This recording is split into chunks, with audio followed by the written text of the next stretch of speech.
These rolling hills, ancient rocks, and quiet farmlands hold stories passed from mouth to mouth, from ancestor to grandchild.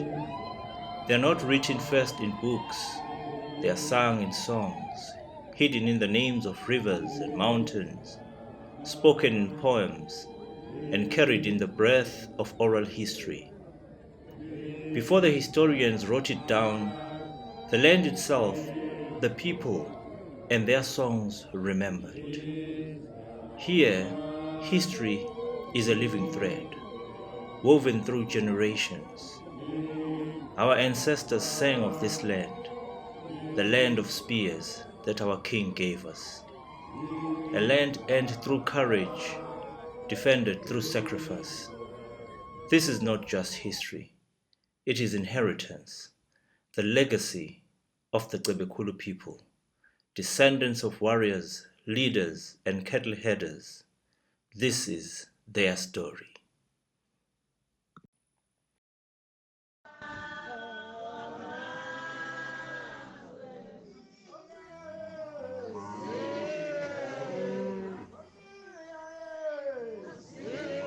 The Cebekulu trace their origins to the noble house of Zwanegamba, a powerful line whose descendants shaped clans, led migrations, and defended territory. Among these was Lindaga Mafu, remembered for his vast herds of cattle and influence. He lived just over 200 years ago. But not all Cebekulu descend from Linda. Others trace through his brother Mangete and through Mdolomba, son of Joshua, or Bongoza Gamafu. All paths converge into identity, Cebekulu. Ngabakwazwana thina sehla enhla ngesilungu manje na-ke sizala kwehla indoda yakwazwana ehomkhulu yehla iza lapha ezansi kusebusika kuthunquthule njengoba lunjena nje uthuli yathi inkosi yayikhona kuleso thuba phambili yola thuli madoda olwani na uzwana naye uyaphina uyehla uyezansi okay yini lele thunqa zinkomo base kuthiwa ke uCebekulu ke kusasithi ba uCebekulu ke thina. In Hlobane lies the rock of King Mangete Gamafu. It is said that Princess Mkabayi Kajama once proposed to him, but he refused. A personal moment that echoes through history. Mangete's legacy is carved in rock, sung in song, and remembered through the Zwane name. The Cebekulu did not travel one path. Their noble houses spread across the land. From Mpangeni to Mandlakazi, each house had its place, advisors, warriors, healers, land stewards.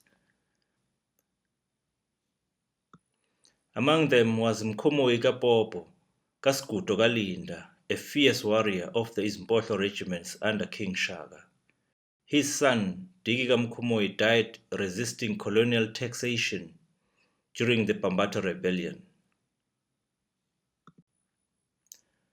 When King Joshua Mangete demanded cattle from Mzimba, cattle gifted to him by King Shaka, Mzimba refused.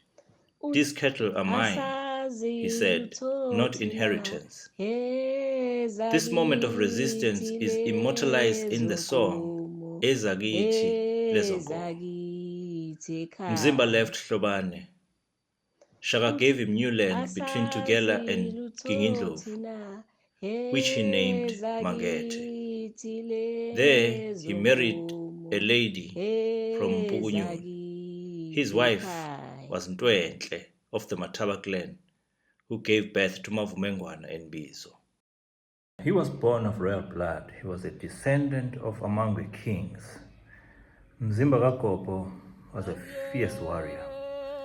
Rose in time of shifting power during the reigns of King Mangete Gamafu and Joshua Mangete. Mangete Kamafu was an ally, or a respected ally of King Shaka. And he led warriors to the rising Zulu Empire, and among them was Mzimba Lukupo. He was fearless and formidable. His skill in battle earned him the command of Amawombe, also known as Umbelebele, which King Shaka was part of, as he is called Tudlukwana Umbelebele. This was an elite regiment that once included princes like Sochi Sakaja. But Mzimba's journey didn't end in glory alone.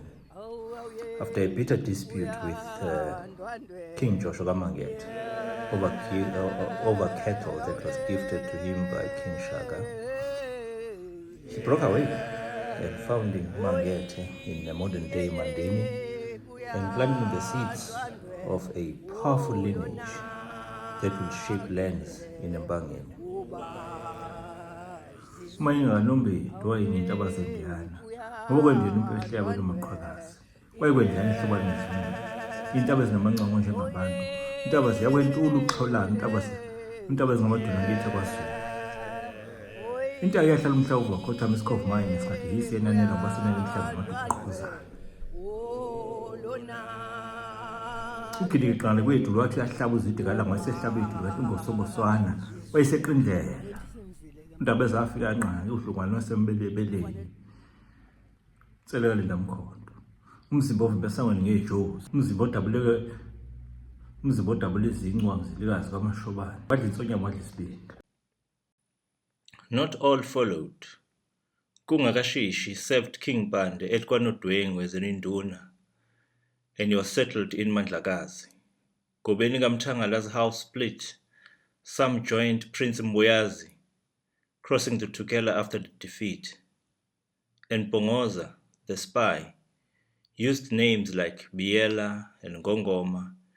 He moved secretly between Swaziland and Mahlabas. His descendants remain in Malmouth. Shela belungu sandla inkasi yakhasela amabhulu umlomo namaqondo njengendebe yadla ubhote emabhulwini akwabantu abazalwane yadla upite emabhulwini akwabantu abazalwane. Ngaphambi komuzi wakantamo ipulazi kaMr Kelly kunethuna lakwaKhoza ngasenkopolo yakwantamo entshonalanga ngaphansi kwendawo yenkampani kunethuna likaNkiyankiya Cebekhulu.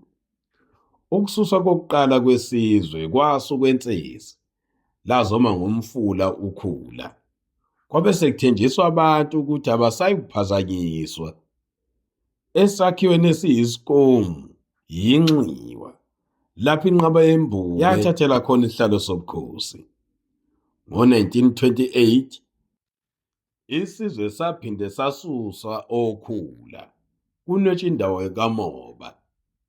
Idlinza lenkosi ubizo lisendaweni yenkampani ngaseplazini kaMr Derswart okwakuyipulazi likaGeorge Hicks umlungu owayedume ngelikaMahebeza.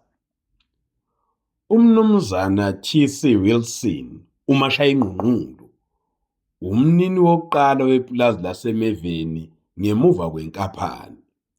Waholelwa ngalo kade esebenza emakhulu ukhulu properties. Imizi eyayakhe eMeveni okaMthethwa koZopholiya okaHada uyise kaZopholiya noDiyazana Mnqayi uyise kaJafet. Ngo-1947 kwabulawa ihlathi laseMeveni kuqala ukulinywa. Umngcelo omdala ucingo olwalunquma kumphaphu liyochuma ocingweni lwaseCwaka. Kwafika umlungu okuthiwa nguJoji ehamba namasosha bathi asisuke-ke kule ndawo siye ngaseyintabeni ngoba phela le ndawo isiyithathwa nguhulumeni.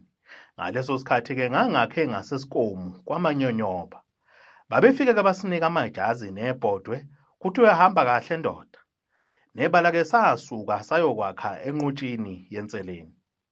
Ukhande linjani-ke kaSiphundu uCebekhulu wayakhe ngakwaMadubula uyise kaSoxhamlekile. Umgcobazitho kwamahogo ocebekhulu waba akhe ngakabhele nanto phela igqumana lapha ngasedamini lakwaManyonyoba. Amalimu-ke kamlomo ucebekhulu abekwa amadubula egudleka inseleni. Sasuswa-ke sonke sabekwa lapho sikhona-ke namhlanje endaweni yaseNqutshini. Sasibuswa inkosi uMzimba sasakhe kwaSheshe. Idlinza lakhe likhona laphana namhlanje.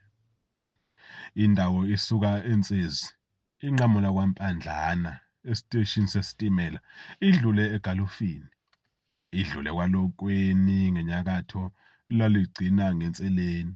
Sasuka lapho ukufudulwa kwethu ngabamhlophe sayokwakha nganeno komfula ukhula. Inxiwa lakithi likwaBhofanisi obizwa ngoKhalelide, nokuyilapho yafike yakhothamela khona inkosi. Ubizo kaMzimba nedlinza lakhe lilapho namhlanje. Basisusa futhi bandisa indawo yabo yokulima izimoba, basikhomba lapha ezintabeni, sakha ngakunkunzi emnyama. Ngalesi sikhathi sasesibuswa umncinzeni, sasuswa abamhlophe, kwakhiwa umshini kashukela eduze nesiteshi saseMpangeni. Bayaba yonke indawo ebheke enseleni yaba ngamapulazi ezimoba. Base besisusa lapha nganeno komfula ukhula befuna ukwandisa izimoba zabo.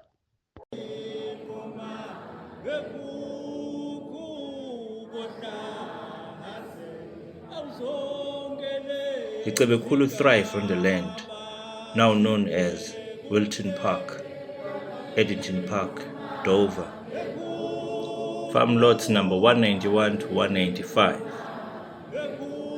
After the Anglo-Zulu War and the 1902 Lands Delimitations Commission, they were moved to Reserve number 5, smaller, less fertile, and overcrowded. They were told to leave or stay and work. Labor tenancy replaced ownership. In 1921, lot number 193 and 194 held 73 black workers, once landowners, now laborers. But the land remembers. The graves remain. The rivers still trace the old boundaries. Still we remain, through song, through ceremony, through the names of our children, we remember. From Zwanagambambo to present-day Mpangeni, from Linda's cattle to today's descendants, the story continues. A nation without history is like a tree without roots, and the Cebekulu are deeply rooted.